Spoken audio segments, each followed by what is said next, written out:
सपनों की नगरी दुबई, जहां हर कोई जाना चाहता है, लेकिन आज समंदर बन गया है।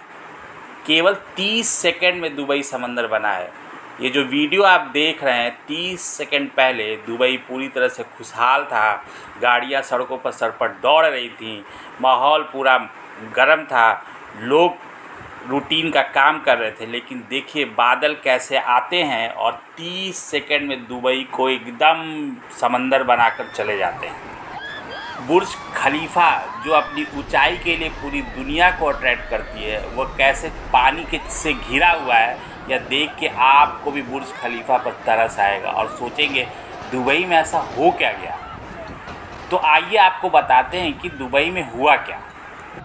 असल में 15 तारीख की रात और 16 को दुबई में 142 मिलीमीटर बारिश हुई और रेगिस्तान में इतनी बारिश शायद कभी नहीं हुई थी। वहाँ पे औसतन 94 मिलीमीटर की बारिश होती है।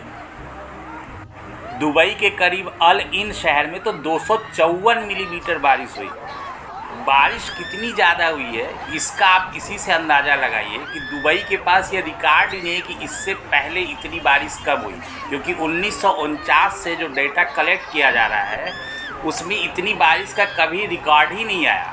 तो आप समझ सकते हैं कि ये हिस्टोरिकल बारिश थी। अब सबसे पहले आपके मन में यही आएगा कि ये तो क्लाइमेट चेंज की वजह से हुआ, लेकिन ऐसा है नहीं। ठहरिए, ऐसी खबरें आ रही हैं कि दुबई प्रशासन से एक चूक हो गई। असल में दुबई एक रेगिस्तानी इलाका है और वहाँ पानी की कमी होती है, तो वो कृत्रिम बारिश कराते हैं जिससे कि पानी की कमी ना हो। और सोमवार और मंगलवार को बारिश से पहले ऐसा कहा जा रहा है कि करीब 6 से 7 विमानों ने क्लाउड सीडिंग के लिए उड़ान भरी थी और उसमें कहीं गफलत हो गई, जिसका खामियाजा पूरे दुबई और आसपास के इलाकों को भुगतना पड़ रहा है। इसके अलावा दुबई और उसके आसपास के देशों में बेहद धीमी गति से साउदर्न जेट स्ट्रीम बह रही है। यह एक ऐसी वायुमंडलीय हवा है जो अपने साथ गर्मी लेकर आती है और दुबई और उसके आसपास समंदर है जहां धूल के तूफान आते रहते हैं। धूल अपने आप में क्लाउड सीडर है। अब हुआ क्या, एक तरफ कृत्रिम बारिश के लिए क्लाउड सीडिंग, दूसरी तरफ से प्राकृतिक जो धूल के कण थे वो मिल गए और उसकी वजह से बादल बहुत कंडेंस हुए और उसके बाद तेज बारिश अचानक हुई।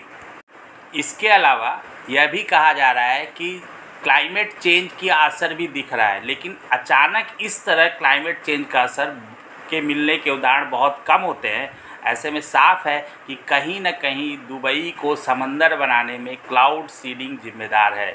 अब इसकी डिटेल जानकारी तो बाद में आएगी, लेकिन अभी जो दुबई का हाल है उसे देख के हर कोई दुख हो रहा है, क्योंकि दुबई सबके लिए सपनों का शहर है और उसे समंदर बनता देखना किसी को अच्छा नहीं लगता। अगर आपको हमारा वीडियो पसंद आया हो तो इसे लाइक करें, सब्सक्राइब करें। देखते रहिए इंडिया अड्डा।